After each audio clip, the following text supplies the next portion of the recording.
نئی دہلی میں صدر زرداری نے بھارتی وزیر اعظم منموہن سنگھ سے ون آن ون ملاقات کی، جو تقریباً 15 منٹ جاری رہی۔ ملاقات کے بعد مختصر پریس کانفرنس میں دونوں رہنماؤں نے بات چیت کو مفید قرار دیا۔ صدر زرداری کا کہنا تھا کہ پاکستان اور بھارت پڑوسی ہیں جنہیں باہمی امور مل کر حل کرنا ہوں گے۔ انہوں نے بھارتی وزیر اعظم کو دورہ پاکستان کی دعوت دی۔ We've spoken on all topics that we could have spoken about, and we're hoping to meet on Pakistan soil very soon.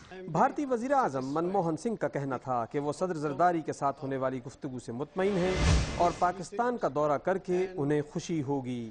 President Zardari has also invited me to visit Pakistan.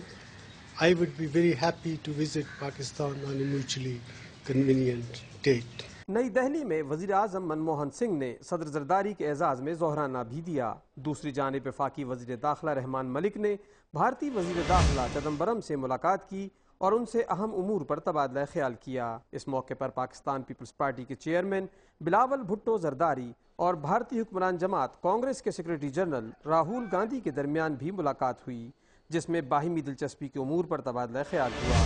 Bilawal Bhutto Zardari نے راہول گاندھی کو بھی دورہ پاکستان کی دعوت دی، جو انہوں نے قبول کر لی۔ راہول نے بھی بلاول کو دوبارہ بھارت آنے کی دعوت دی۔